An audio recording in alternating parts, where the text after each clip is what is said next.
In the early months of 1942, as the world watched the unstoppable advance of Imperial Japan across the Pacific, as city after city fell and island after island was lost, as smoke continued to rise from the ruins of Pearl Harbor, a silent but powerful frustration spread across the United States. For months had passed since the attack that had shocked the nation, and yet America had delivered no direct strike against the Japanese homeland. Its battleships lay scarred, its confidence shaken, its people stunned by a blow none had believed possible. Across the Pacific, the Japanese Empire stood triumphant, convinced that it had shattered American morale and carved out a defensive perimeter too vast for any counterattack. But while Japanese commanders celebrated victory, deep inside the corridors of the Pentagon, a daring idea began to form, an idea so risky, so unlikely, so unconventional, that at first it seemed impossible. The plan was simple in concept yet monumental in execution: bomb Tokyo. No one had ever attempted such an operation. Japan lay thousands of miles across the Pacific Ocean, protected by vast stretches of water, dangerous weather, and a navy that dominated the region. Conventional bombers could not reach Tokyo from any American base, and no American aircraft carrier had ever launched land-based bombers before. The idea sounded absurd. But the United States needed a victory, not for territory, not for strategy, but for morale. The nation needed to prove to itself, to its allies, and most importantly to Japan, that it was not broken. And so the impossible mission was born. The one man capable of turning this idea into reality was Lieutenant Colonel James Harold Doolittle, a fearless aviator, an experimenter, a risk-taker, and a pioneer in military flight. When the mission was proposed to him, he accepted without hesitation. He understood that the operation was dangerous, that the odds were slim, and that many of the men under his command might never return. But he also understood that America needed something extraordinary, something to show that Japan was not untouchable, something to show that a new chapter of the war was beginning. Doolittle set to work assembling a team of volunteers, men who did not know the details of the mission but felt the weight of its importance. They were pilots, navigators, bombardiers, mechanics, ordinary men with extraordinary determination. They trained in secrecy at a remote airfield in Florida, practicing short takeoffs, fuel-saving techniques, low-altitude approaches, and emergency procedures. The aircraft chosen for the mission was the B-25 Mitchell, a medium bomber never before launched from an aircraft carrier. Engineers stripped the planes of unnecessary weight, added extra fuel tanks, modified bomb racks, and prepared the aircraft for a mission no one had ever attempted. The pilots practiced launching from runways barely 500 feet long, simulating the deck of a carrier. They flew low over water, trained for long navigation legs, and prepared for flying without escort, without support, and without any guarantee of return. Doolittle told them only what they needed to know. The mission would be dangerous, and success would strike a blow heard around the world. Far across the Pacific, the Japanese Empire believed itself secure. Tokyo, Yokohama, Nagoya, and Kobe had never been bombed in the history of aviation. No enemy aircraft had ever approached the Japanese mainland. Anti-air warnings were almost never sounded. Citizens believed the war was far away, that Japan's expanding sphere of control created an impenetrable defensive wall. The thought of American bombers appearing in their skies was unimaginable. Yet, in April 1942, a small task force of American ships, led by the aircraft carrier USS Hornet, began sailing westward into dangerous waters. On its deck sat 16 B-25 bombers, their wings folded, their crews ready. Marine deckhands tied them down in tightly packed rows. Pilots walked around the aircraft, checking fuel lines, tightening bolts, and reviewing their maps by lamplight.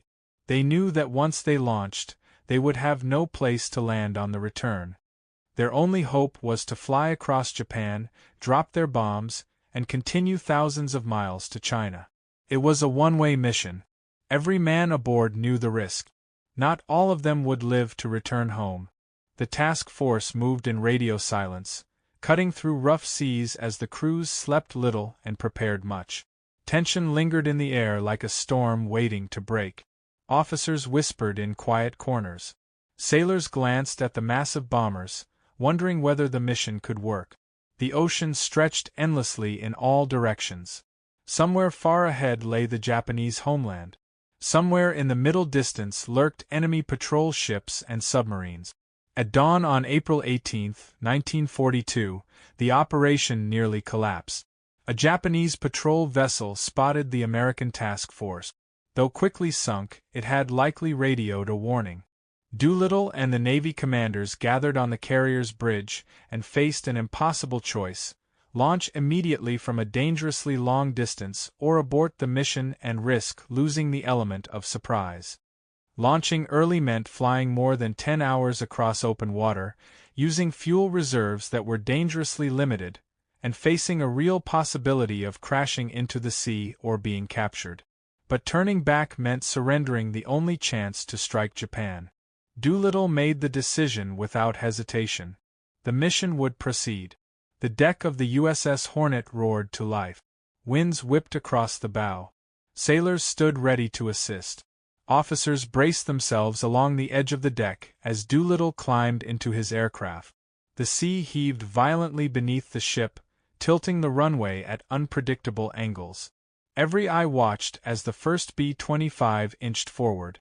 The carrier turned into the wind, giving the planes the lift they desperately needed. Engines thundered. The bomber rolled forward, gathering speed as the deck ran out beneath its wheels. For a moment, it looked as though it would plunge into the sea. Then, as if lifted by fate itself, it rose. One by one, the other bombers followed. Some skimmed the waves, their landing gear almost touching the water before climbing into the sky. Two staggered under the weight of their fuel. One lifted so slowly that sailors held their breath, waiting for disaster. But all 16 took flight. It was a miracle born of skill, courage, and desperation. As the bombers headed west, the sea diminished beneath them. Hours passed in silence. The sky remained clear. Below them stretched the vast emptiness of the Pacific. Without fighter escort, without support, without any possibility of turning back, the crews focused on their instruments and map. They calculated wind drift, adjusted throttle settings to conserve fuel, and scanned the horizon for the faint outline of Japan. Some reflected on home. Others thought only of survival. Few spoke. Each man carried his own private fears. As the hours passed, Japan's coastline finally emerged from the haze. The pilots tightened their grips on the controls. Navigators called out bearings. Gunners prepared their weapons. They were approaching a world that believed itself untouchable. Millions of civilians in Tokyo went about their daily routines unaware of the American aircraft approaching above the cloud. Children walked to school. Workers headed to factories. Trains rumbled across the city. Not a single alarm sounded. No anti-air batteries were activated. No fighters scrambled from the airfields. The sky was calm, quiet, and unguarded. Doolittle's aircraft descended through the clouds first. Below, he saw the sprawling city, buildings packed tightly together, factories rising in gray clusters, and the Imperial Palace grounds spread like a peaceful island in the middle of Tokyo. He gave the order to prepare the bombs. The aircraft leveled out. The bomb bay doors opened. And for the first time in history, American bombs fell on the Japanese homeland. Explosions ripped through factory district. Shockwaves rolled through the streets. Smoke rose into the sky as civilians stared upward in disbelief. Some shouted warnings. Others froze in confusion. Japanese anti-aircraft crews scrambled to their positions, firing wildly into the sky. But the American aircraft had already slipped away. More B-25 streaked over Tokyo, Yokohama, Kobe, Nagoya, and Osaka, dropping bombs with stunning precision. The Japanese air defense system, unprepared and disorganized, struggled to respond. Pilots ran to their planes, but many were too late. In less than an hour, the raiders had completed their mission. For the first time in the war, Japanese citizens understood that the conflict had come to their doorstep. For the first time, the Japanese High Command felt the sting of vulnerability. For the first time, the Emperor's capital had been struck. And for the first time since Pearl Harbor, Americans felt a surge of hope. The mission was a psychological earthquake that shook both nations. But the danger was far from over. The bombers still had thousands of miles to fly before reaching China. Their fuel was nearly gone. Many planes drifted off course due to unexpected winds. Darkness fell. Rain swept across the region. One by one, the B-25s faced the brutal reality of their long journey. Doolittle's crew prepared for crash landing as fuel ran dry. In the darkness of night, with no runway in sight, they bailed out over Chinese territory. Other crews crash-landed along the coast. Some planes were destroyed. Several men were injured. A few were captured by Japanese forces. Tragedy and triumph intertwined as the raiders scattered across foreign lands. Yet despite the losses, the mission had succeeded beyond all expectations. It shattered Japanese confidence. It forced Japan to divert forces to homeland defense. It pushed the Japanese command into rushing their attack on Midway, leading to a catastrophic defeat that became the turning point of the Pacific War. And for America, the raid restored a sense of purpose, unity, and determination. Doolittle and his men became national heroes. Their courage proved that even in the darkest days of war, hope could take flight and cross an ocean. But the full story of the Doolittle Raid was far from over. For the raiders who survived, the journey home would be long and difficult. For those captured, captivity would be brutal. For the Japanese command, humiliation would demand retaliation. And for the world, the raid marked the beginning of a dramatic shift in the Pacific War. Their legend had only just begun.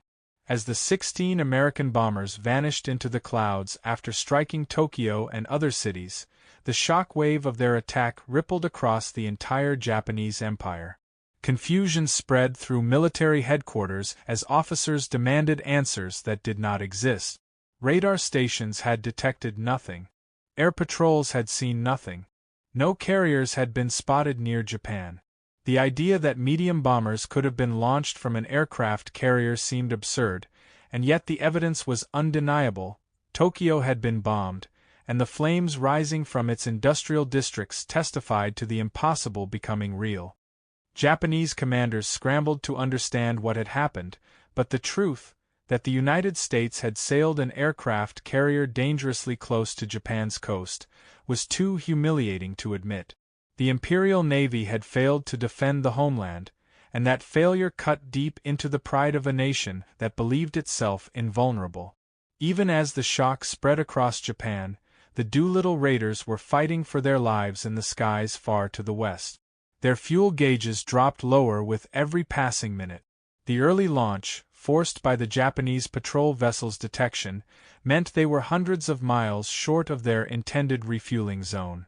Strong headwinds battered against their aircraft, draining fuel faster than expected. Rain clouds gathered in the distance. Navigation became a nightmare as storm fronts formed over the East China Sea. The crews watched their fuel needles fall toward empty, each tick of the gauge pulling them closer to the grim reality that they would have to crash land or bail out over unknown terrain. The first bombers reached the coast of China in darkness and heavy rain. Visibility was almost zero. Their altimeters dipped dangerously close to the mountains below. Some crews attempted to push deeper inland, hoping to reach friendly territory before running out of fuel. Others realized they had no choice but to abandon their aircraft. One by one, crews leapt into the darkness, their parachutes opening against the cold night air. The wind carried them over forests, rivers, rice paddies, and villages shrouded in shadow. Many landed far from their intended zones, twisting ankles, breaking ribs, or getting tangled in trees. Some were rescued by Chinese villagers who risked their lives to protect the Americans from Japanese patrols. Others were injured and left alone until help arrived hours or days later. Doolittle himself parachuted into the darkness, falling through heavy rain before crashing into a field. He feared the mission had failed, believing his men had likely died and that the losses would overshadow the bombing success. He had imagined returning to the United States only to face a court-martial for losing 16 aircraft. But as dawn broke, survivors began to regroup. The mission had succeeded spectacularly, despite the hardships that followed. Doolittle's fears were unfounded, though he would not realize this until much later. Farther north, some of the raiders faced even worse fate. A few aircraft drifted off course and crashed near Japanese-held areas in China. Their crews were captured by Japanese forces, who considered the raid an unforgivable insult. The prisoners faced brutal interrogations, starvation, confinement, and torture. 3 of the captured raiders were executed in retaliation for the bombing. Others endured years of suffering until the end of the war. Their sacrifice became a painful but important part of the Doolittle Raid's legacy, a reminder that even victories carried heavy costs. Meanwhile, Japanese military commanders, enraged by the raid, unleashed devastating reprisals on Chinese regions suspected of aiding the Americans. Entire villages were burned. Civilians were massacred. Tens of thousands were killed in retaliation, making the aftermath of the raid one of the most tragic consequences of the operation. While the world celebrated the boldness of the mission, Chinese civilians paid an enormous price, a fact that would be acknowledged only decades later. Back in the United States, news of the raid electrified the nation. The American public, still mourning Pearl Harbor, erupted with pride. Headlines declared the attack a triumph. Newspapers praised the bravery of the pilots, describing them as heroes who had done the impossible. Families who had feared Japanese expansion now felt hope spreading across the country. Factories buzzed with renewed determination. Enlistment surged. Morale soared. The psychological impact of the raid was exactly what Roosevelt had hoped for. It had reignited the American spirit. The Japanese High Command, humiliated and furious, drastically changed its strategic plans. The raid revealed vulnerabilities they had never considered, and their response was swift and severe. The Imperial Navy, determined to prevent another American attack on the homeland, redirected its focus toward extending its defensive perimeter deeper into the Pacific. This decision directly influenced the planning of the Battle of Midway, a confrontation that would occur only weeks later, and which would become one of the most pivotal battles of the entire war.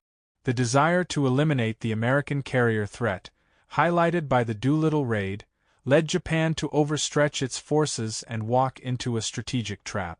In a way, the bombs dropped over Tokyo set the stage for Japan's future defeat. Back on Chinese soil, the raiders continued to regroup across scattered regions. Chinese resistance fighters, missionaries, farmers, and villagers risked everything to protect them. They hid the pilots in barns, temples, and caves. They provided food, clothing, and medical care despite the threat of lethal Japanese reprisals. Some raiders were led on foot through dangerous mountain passes, traveling hundreds of miles to reach friendly zones. Others were smuggled along river networks or hidden in caravans moving across the countryside. The journey home became an ordeal almost as dangerous as the mission itself. After days of travel, most of the surviving raiders reached Chinese airfields or evacuation points controlled by American or Allied forces.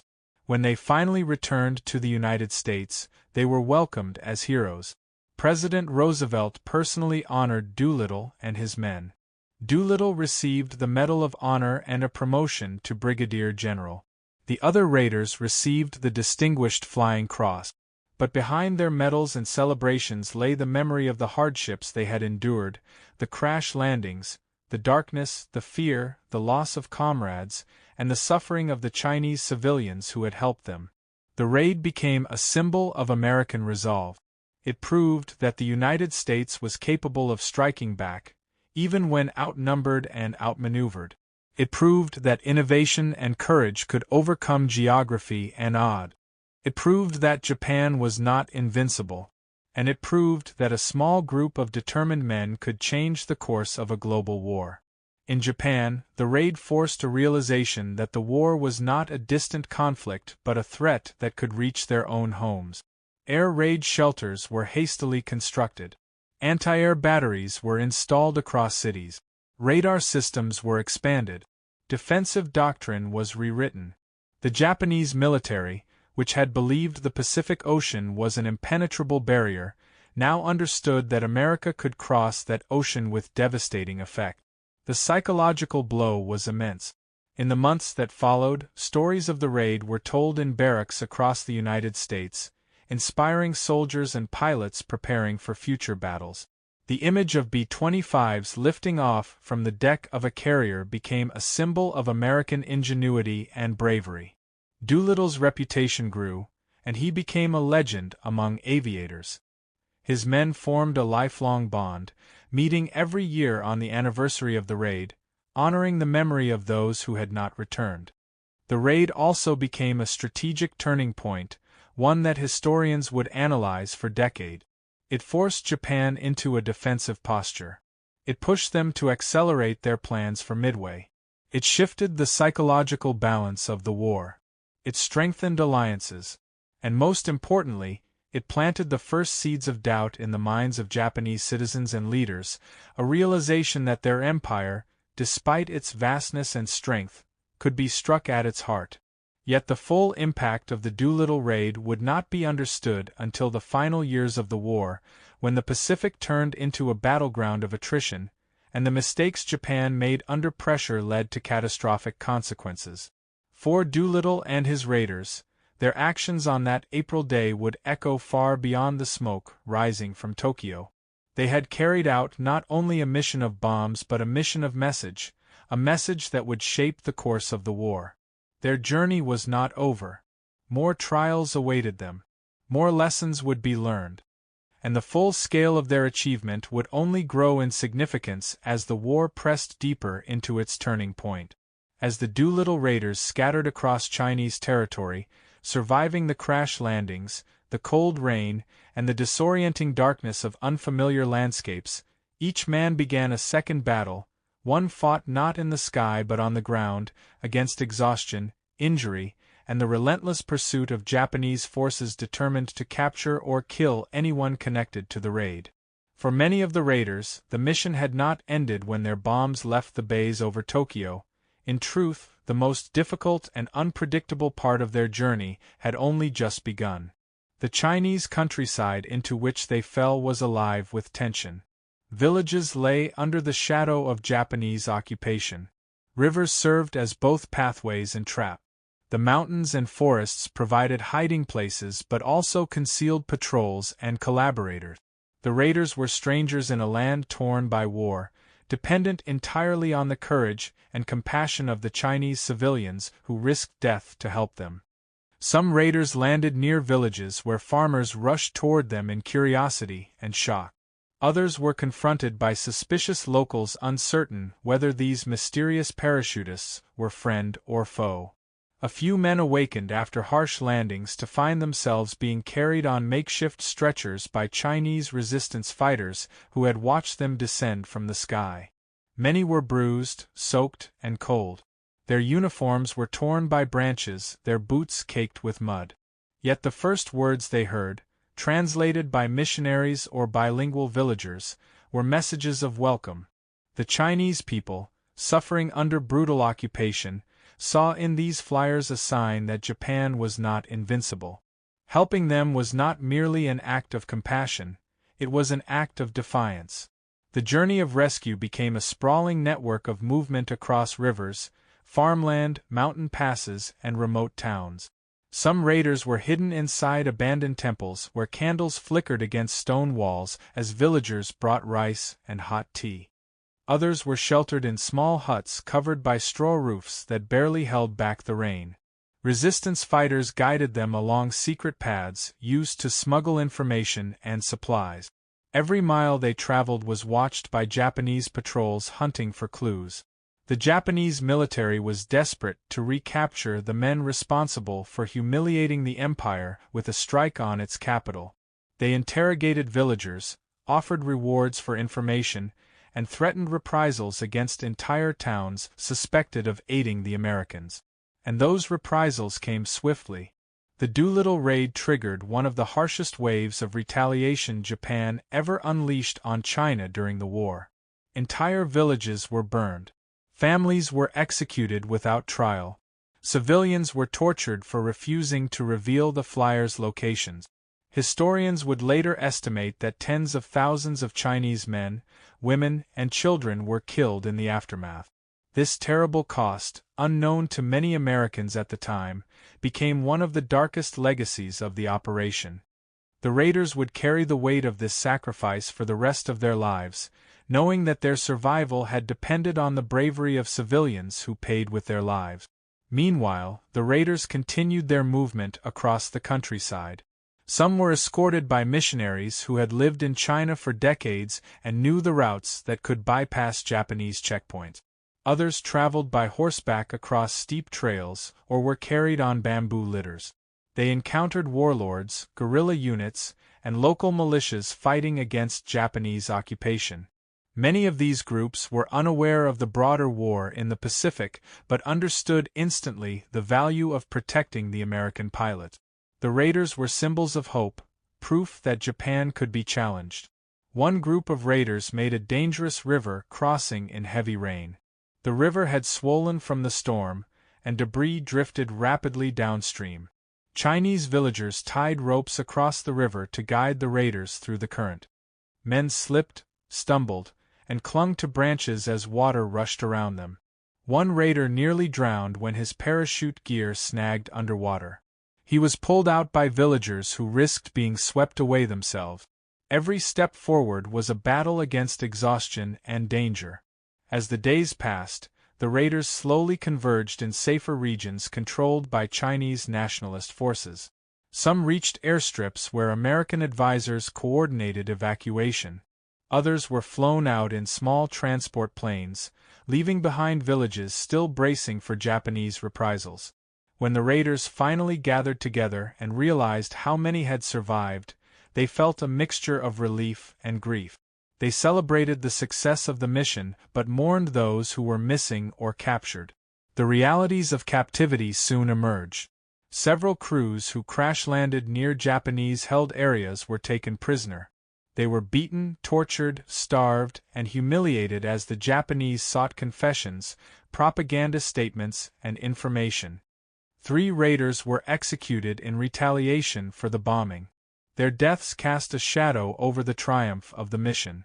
Other prisoners were kept in solitary confinement, their health deteriorating rapidly. They clung to hope, unaware of the full extent of the war unfolding outside their prison walls. Their struggle became its own chapter of endurance and courage, one that would not conclude until the end of the conflict. While the raiders battled these earthly challenges, the psychological impact of the raid continued to unfold at the highest levels of Japanese command. Tokyo's leaders could not accept that American bombers had reached the capital without resistance.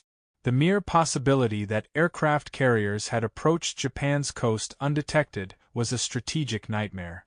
The Japanese Navy, still riding the momentum of victories across Southeast Asia, confronted an uncomfortable truth.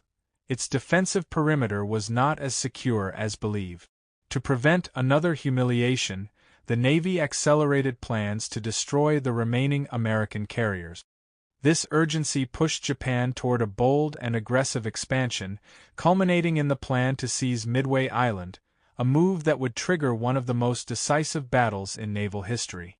Thus, the Doolittle Raid did not merely shake Japanese morale, it tilted the strategic balance of the entire Pacific theater. It forced Japan into a gamble that, when lost, would reverse the momentum of the war. In trying to erase the sting of Doolittle's audacious strike, the Japanese High Command walked into a trap from which it would never recover. The raid's influence on Midway became one of the most significant indirect consequences of the operation. A small fleet carrying 16 bombers had changed the direction of an empire. Back in the United States, the surviving raiders became symbols of American courage. Newspapers printed their pictures. Families hung flags. Children read stories about their daring launch from the deck of the USS Hornet. The mission became a national rallying point. It restored confidence, ignited pride, and strengthened the will of a nation still reeling from early defeats. Factories increased production. Recruiters saw lines outside their doors. The psychological boost was incalculable. But behind the public celebrations, the raiders themselves struggled with the weight of what they had endured.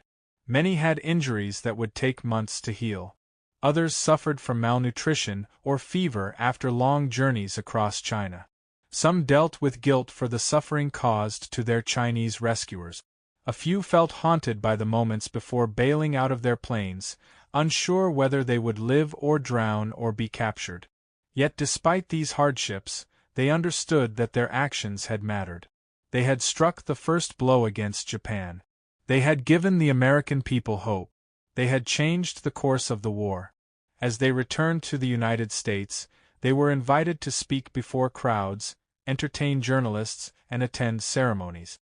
But beneath the smiles and applause lay memories that few could imagine: the silent descent into darkness as fuel tanks ran dry, the terror of crashing into the unknown, the kindness of strangers who risked their lives, and the haunting knowledge of comrades still missing in enemy hands. These memories became part of the raiders' identities, shaping them long after the war ended. The men dispersed across new assignments, returning to combat, training new pilots, or serving in other theaters. Some never again flew a mission as dangerous as the raid. Others went on to fight in some of the fiercest battles of the Pacific. But they all carried the bond of what they had accomplished together. They had defied the impossible. They had launched from the sea into the unknown. They had shown the world that America's resolve was unbroken. And they had done so at a moment when hope was needed most. The legacy of the Doolittle Raid began to take root in these early months after the mission. It became a story whispered in barracks, told in flight schools, shared among veterans who understood the courage it took to guide a bomber down a carrier deck with no turning back. It became a symbol of ingenuity, bravery, and determination. It became a reminder that the outcome of a war could shift on the daring decisions of a few. Yet the story was not complete. The raiders still had journeys to face, battles to fight, and hardships to endure. The full legacy of the Doolittle Raid would unfold in the years that followed, shaped by the memories of those who lived through it and the consequences that rippled across the Pacific. As the months following the Doolittle Raid passed, the world began to feel the deeper consequences of the mission in ways that reached far beyond the smoke that had risen over Tokyo. Although only 16 bombers had taken part, the psychological, strategic, and political ripples became so vast that the raid reshaped the Pacific War. The men who had participated in the mission slowly returned to service, scattered across different bases, continents, and combat roles. Some found themselves flying over North Africa, others over Europe, and many returned to the Pacific. But regardless of where they went, they carried the invisible weight of the raid on their shoulders. They knew they had been part of something unprecedented, something history would remember not for the size of the attack but for the courage and consequences behind it. The American military quickly realized the immense propaganda value of the raid. Posters were printed showing Doolittle's force lifting off from the deck of the USS Hornet, accompanied by bold messages inspiring workers, soldiers, and civilians. The government knew that morale was a powerful weapon, and the raid had given the nation a narrative of bravery and defiance. Recruitment numbers rose. Factories intensified their production efforts. The idea that American bombers had hit Tokyo so early in the war fueled a belief that ultimate victory, though distant, was inevitable. In contrast, Japanese civilians for the first time heard the wail of air raid sirens and saw bombs falling on their own cities, shattering the illusion that the war existed only beyond the sea. This psychological blow reverberated deeply within Japanese society, creating fear, anger, and urgency. Inside Japan's war rooms, commanders debated how such an assault had been possible. The Imperial Navy, long proud of its accomplishments, faced internal scrutiny as it grappled with the reality that the American Pacific Fleet, believed crippled at Pearl Harbor, had managed to bring bombers close enough to strike the homeland. The humiliation cut deeply, driving the leadership toward decisions that would later prove disastrous. Chief among these was the accelerated timetable for the Midway operation, a campaign intended to lure America's remaining carriers into a decisive battle. The Doolittle Raid became a catalyst that pushed Japan into acting quickly rather than cautiously, leading directly to the confrontation that would change the balance of the Pacific forever.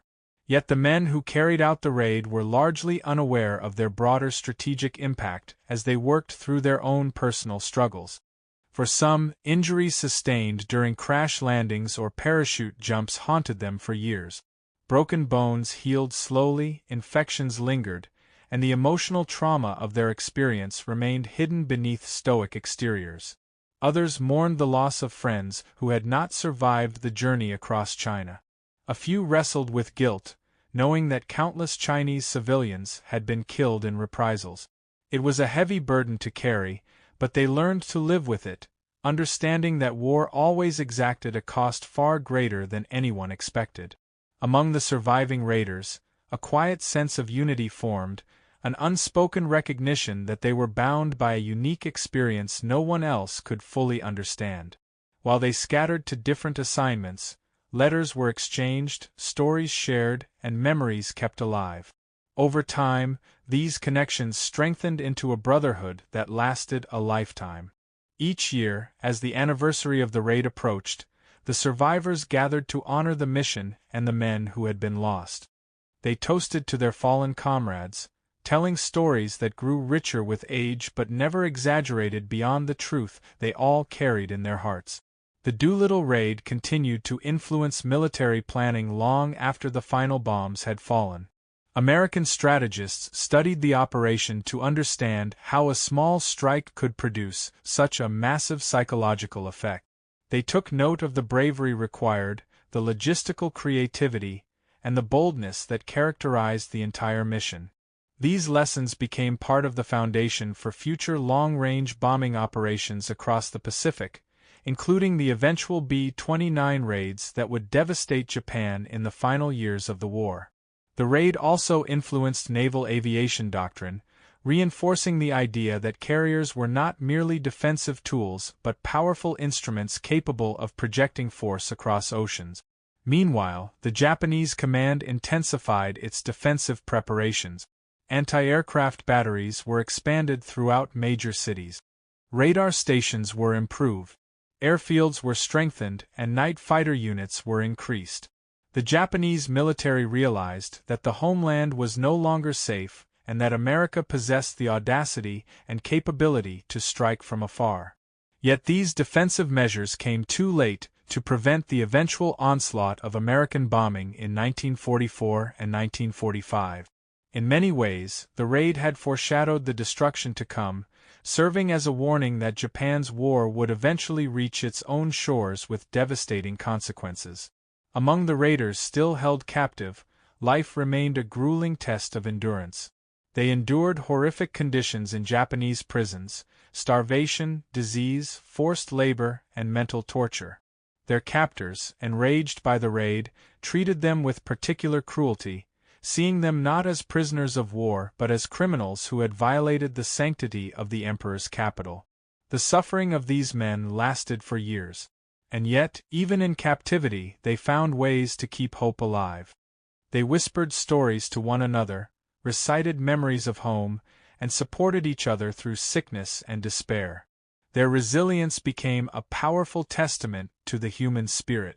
As time passed and the war shifted toward Japan's eventual defeat, the significance of the Doolittle Raid became clearer. At Midway, Japan suffered catastrophic losses: 4 aircraft carriers, hundreds of planes, and some of its most experienced pilots. Had the Japanese Navy not felt compelled to strike back so quickly after the raid, the timing and execution of the Midway operation might have been different. But the Doolittle Raid had wounded Japanese pride, pushing them into a hasty, ill-advised confrontation. The small American strike had triggered a chain reaction that altered the course of the war. By 1944, American forces were pushing across the Pacific with overwhelming momentum, island by island, closer to Japan. The B-29 bomber fleet began launching raids from Saipan, Tinian, and Guam, delivering massive payloads that dwarfed the impact of the Doolittle Raid. Cities across Japan burned. Factories vanished. Railways were shattered. The firebombing of Tokyo in 1945 dwarfed the small but symbolic attack of 1942. Yet even amid this destruction, historians and military leaders never forgot the raid that came first, the raid that proved it could be done. When Japan finally surrendered in August 1945, some of the surviving raiders who had been held captive were liberated. They returned home with broken bodies but unbroken spirit. Families embraced them, tears flowing for years of suffering that could never be fully explained. These men became living embodiments of sacrifice, courage, and endurance. The entire nation honored them, yet many of them preferred quiet lives, carrying the memories of their ordeal with humility rather than pride. As peace settled across the world, the legacy of the Doolittle Raid evolved. In classrooms, it became a lesson in daring leadership. In military academies, it became a case study of innovation and risk. In films and books, it became a story of bravery against overwhelming odds. The name Doolittle became synonymous with boldness, ingenuity, and the willingness to take risks for a greater cause.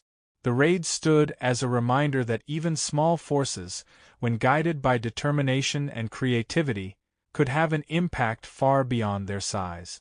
Over the years, surviving raiders continued to gather annually, their numbers shrinking with time. They toasted those who had passed on, shared stories that had grown more precious, and celebrated the mission that had bound them together. Their reunions became symbols of loyalty and remembrance. They wore special goblets engraved with the names of every raider. When a raider passed away, his goblet was turned upside down, a silent tribute to a life lived with courage and honor. Meanwhile, historians delved deeper into the raid's consequences, uncovering new insights and expanding the story. They explored the complex relationship between the United States and China, the strategic calculations behind the raid, and the personal letters written by raiders before they left, many of which hinted at their awareness that they might never return. Interviews with survivors revealed details long kept private, moments of fear, acts of kindness, and memories of comrades lost to time. As the decades passed, the raid maintained its position as one of the most iconic missions of World War II. It was not the largest raid, nor the deadliest, nor the most tactically significant in isolation, but its symbolic power was unmatched. It had shown the world that courage could take flight even in the darkest of times. It had changed the course of the Pacific War. It had honored the memory of Pearl Harbor and given the American people a victory when they needed it most. And it had proven that a handful of determined men could alter the path of history. Yet even after all these years, the raid remained a deeply human story, a story of fear and bravery, of suffering and survival, of sacrifice and hope. It was not simply a military operation but a testament to the resilience of the human spirit. The men who flew from the deck of the USS Hornet into the unknown carried with them the hopes of a nation, and they delivered far more than bombs. They delivered belief, determination, and the spark of a turning tide. The Doolittle Raid was more than an attack. It was a message. It was a promise. It was the first light in a long night of war, signaling that the darkness would not last forever. As the war drew toward its final and most destructive stages, the full legacy of the Doolittle Raid unfolded across the world like a long echo, stretching far beyond the brief hours in which 16 bombers crossed the Japanese coastline. The raid had been a spark, small, sharp, and almost fragile, but it ignited a chain of reactions that altered strategies, reshaped morale, changed alliances, and influenced the decisions of leaders who would determine the fate of millions. The more time passed, the more clearly military historians could trace the long shadow cast by that daring April morning in 1942. by late 1944, the United States had advanced across the Pacific, seizing island after island in a long, brutal campaign that carried an unmistakable sense of momentum.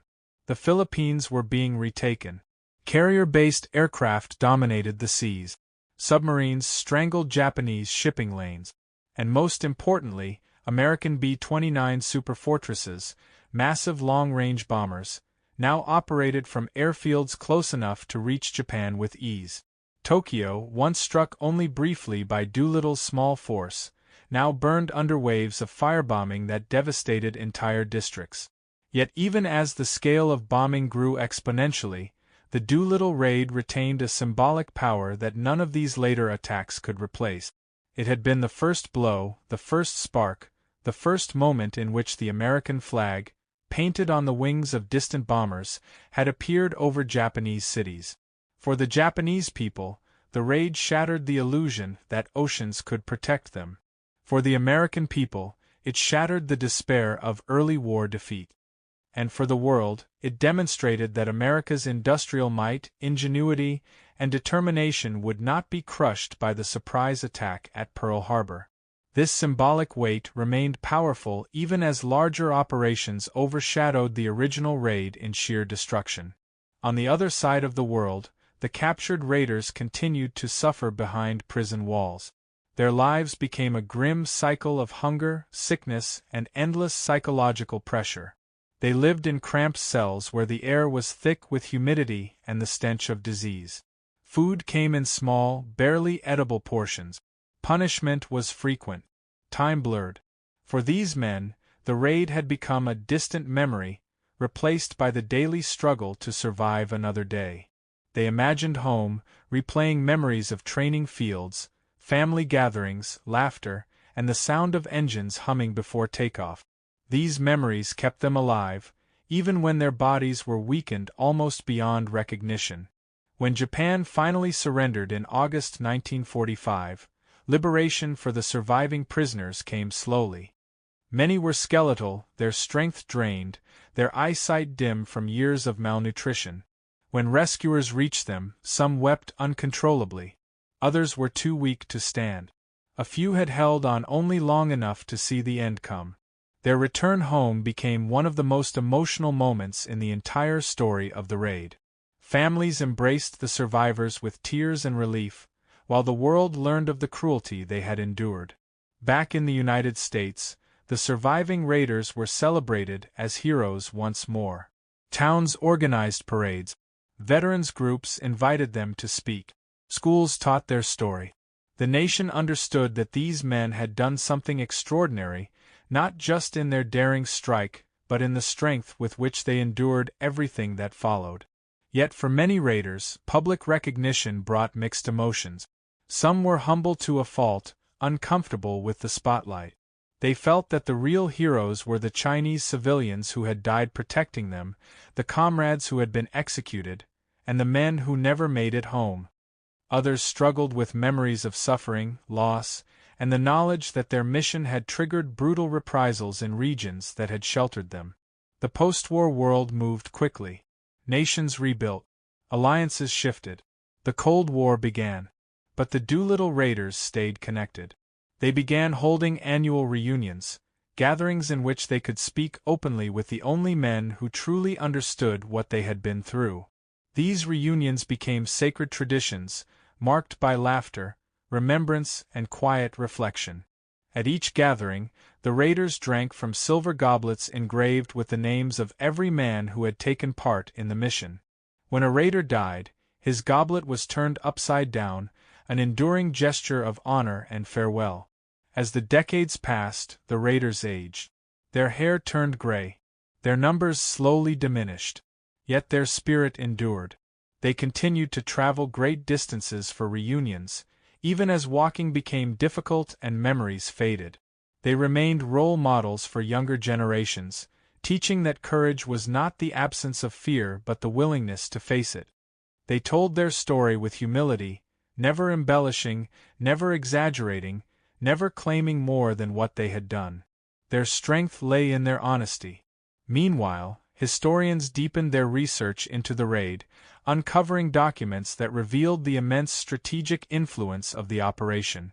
Scholars traced the decision-making within the Japanese high command, piecing together how the shock and humiliation of the raid had affected Admirals Yamamoto and Nagumo.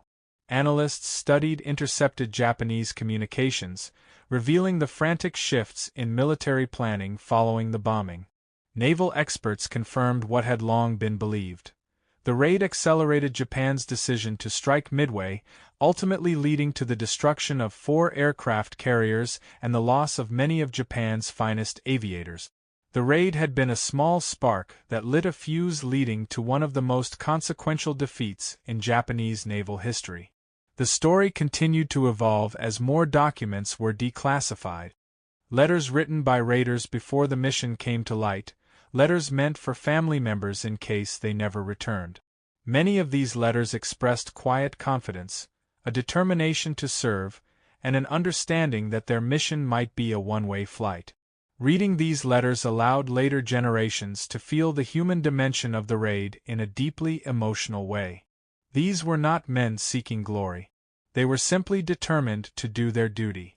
In time, the raid entered popular culture. Films were made. Books were written. Museums created exhibits featuring pieces of wreckage, uniforms, pilot gear, and maps. The USS Hornet became one of the most famous ships of the war. Entire sections of aviation museums were dedicated to Doolittle's men, allowing visitors to imagine what it must have felt like to sit in a B-25 bomber as it sped toward the edge of a carrier deck with the ocean swirling below.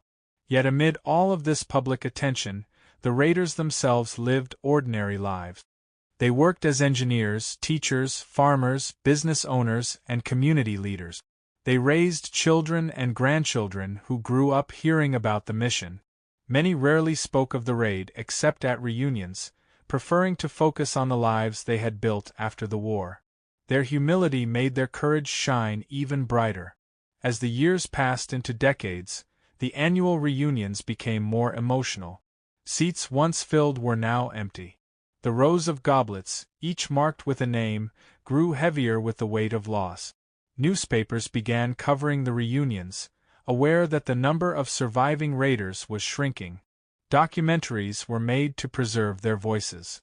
Schools across America invited raiders to speak to students, urging them to remember not only the facts of the mission but the values it represented: courage, sacrifice, innovation, teamwork, and perseverance. When the raiders were older, often in their 80s and 90s, they continued to attend reunions with remarkable dedication. Some traveled in wheelchairs. Others needed assistance walking. But whenever they gathered, the room filled with energy and camaraderie. They greeted each other with the warmth of brothers reunited. Younger generations looked on with admiration, aware that they were witnessing the closing chapters of a living legend. As the final surviving raiders approached the end of their lives, the nation honored them with ceremonies of deep respect. Streets, schools, and memorials were named after them. Museums preserved their stories. Their medals, maps, and photographs were displayed behind glass for future generations to cherish. Their legacy became more than history, it became inspiration. The last surviving raiders lived long enough to see their story taught around the world, recognized not only as a daring operation but as a transformational moment in military history. They saw the raid honored by presidents, generals, and admirers from across the globe. They saw crowds stand in silence to honor their courage. And they saw the full arc of their mission, from a desperate gamble in 1942 to a legend that had shaped the destiny of nations. Even now, long after the last raider has passed, the Doolittle Raid endures. It endures in the imaginations of those who study the war.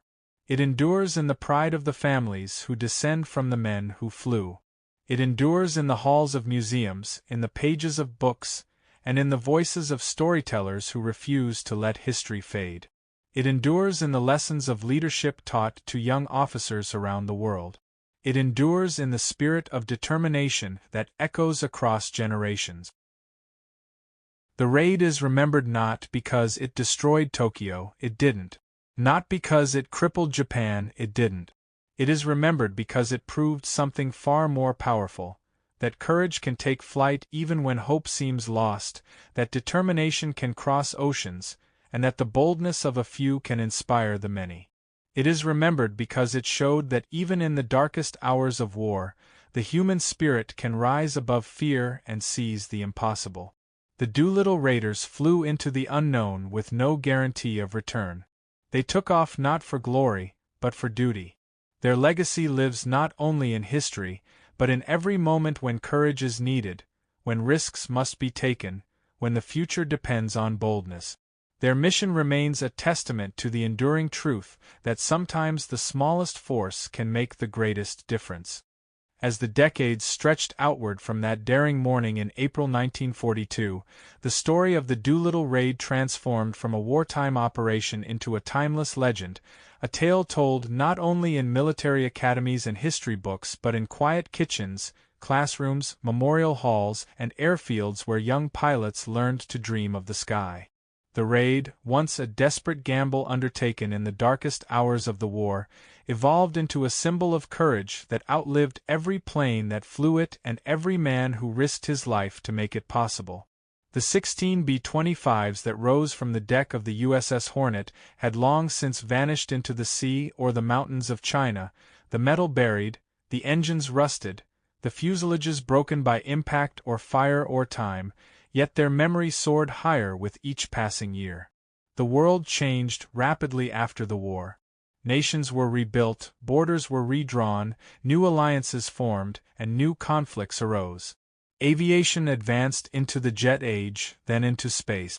Technology evolved so quickly that the B-25, once a marvel of engineering, soon became a relic of a bygone era. But the courage that powered those planes remained untouched by time. Visitors to aviation museums stood before the restored bombers with reverence, imagining what it must have felt like to sit inside their cramped cabins as the carrier deck shortened in front of them and the Pacific winds howled across the bow. Children pressed their hands against the glass, staring at the engines that once defied all expectations. Veterans walked slowly around the exhibits, touching rivets and metal, remembering their own youth, their own battles, their own sacrifices. The memory of the raid was kept alive not only by museums and historians but by the raiders themselves, who continued to gather each year. In the quiet of banquet halls, they retold the familiar stories, of the tense days aboard the Hornet, of the roar of engines on takeoff, of the long hours over the Pacific, of the burning cities below, of the chaos after crashing in China.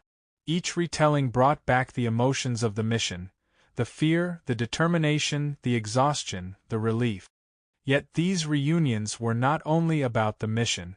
They were about brotherhood, about the bond that had been forged in the crucible of war, about living long enough to celebrate life itself. Over time, those gatherings grew smaller. Chairs once filled by strong voices became empty.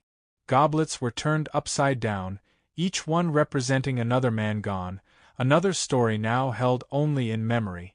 And yet, year after year, the remaining raiders came.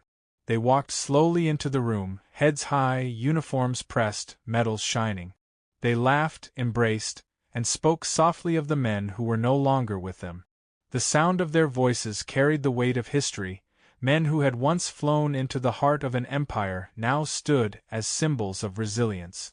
Across the Pacific, in China, the memory of the raid lived on in another way, marked by the graves of civilians who had protected the Americans and suffered for it. Their sacrifice remained a solemn chapter in the story, and in the decades that followed the war, historians and governments worked to honor their memory. Ceremonies were held in Chinese villages, where descendants of those who had died placed flowers at memorial stones inscribed with the names of the fallen. Survivors told their children and grandchildren about the American pilots who had fallen from the sky and whom they had chosen to protect, even knowing the danger that decision brought. This shared history became a bridge between nations, a reminder of courage on both sides of the Pacific. The gradual passing of time did nothing to diminish the raid's importance. If anything, its significance grew.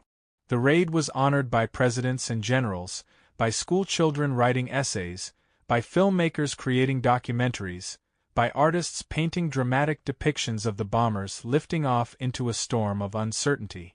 The story became a testament to the power of human resolve, to the belief that even in the darkest hours, hope could be found in the bravery of a few. As the raiders aged into their 90s, they became living windows into another era. Cameras captured their interviews, preserving their voices for future generations. Their hands trembled as they held photographs from the war, but their voices remained steady as they recounted the mission. They spoke not of glory, but of duty. Not of victory, but of sacrifice. Their humility became as legendary as the mission itself. When the number of surviving raiders dwindled to a handful, the nation followed their story closely. Newspapers wrote articles about the last meetings, the last toasts, the last signatures on reunion posters. Schools sent letters. Veterans traveled long distances just to shake their hands. At air shows, the raiders were greeted with standing ovations. They rode in vintage B-25s restored to perfection, feeling once more the vibration of the engines beneath them, the same rumble that had carried them toward Tokyo so many years before. These flights were emotional, each one a farewell to a lifetime of memories.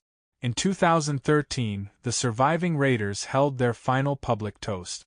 They gathered in a museum surrounded by aircraft, history, and the quiet hum of respect. They lifted their silver goblets one last time, honoring not only one another but the enduring legacy of the mission they had carried out in youth. They toasted to the men who were gone, to the courage they had shared, to the mission that had changed their lives and the lives of millions. Then, with dignity and humility, they ended the tradition, knowing that time had completed its cycle. When the last raider passed away years later, the nation mourned not only the loss of a hero but the closing of a chapter that had shaped the modern world. Tributes poured in from across the globe. Flags were lowered. Aircraft flew in formation. Historians spoke of the raid's strategic brilliance. Veterans spoke of its courage. Civilians spoke of its inspiration. The last raiders passing marked the moment when the story transitioned fully from living memory to historical legacy. Today, the Doolittle Raid remains a defining moment in American history. Not because of the bombs dropped or the buildings damaged, but because of what it represented: a refusal to surrender to despair, a belief that courage could overcome impossible odds, a demonstration that even in the darkest times, the human spirit could rise. It is remembered as the moment when America stood up from the ashes of Pearl Harbor and declared that it would not be defeated. It is remembered as a mission carried out by men who accepted the possibility of death not for glory, but for hope. The story of the raid continues to inspire military leaders, aviators, and ordinary citizens alike. It teaches that innovation and audacity can change the course of history, that sacrifice is sometimes demanded by circumstances beyond one's control, and that courage is not the absence of fear but the mastery of it. It teaches that small acts can have enormous consequences, that one mission can turn the tide, that one spark can change an entire war. And so, though the men who flew that mission are gone, though the bombers lie scattered across oceans and mountains, though decades have passed since that morning in April 1942, the legacy of the Doolittle Raiders endures. It endures in the quiet pride of families who carry their names. It endures in the hearts of pilots who look to the sky with dreams of bravery. It endures in the halls of museums and the pages of history books. It endures in every lesson learned about resilience and courage. The bombers have fallen silent. The engines no longer roar. The men who took flight into the unknown rest now in peace. But their story continues to soar, an eternal reminder that even when the world is dark and hope seems distant, courage can rise like wings against the wind, carrying the human spirit farther than anyone ever believed possible.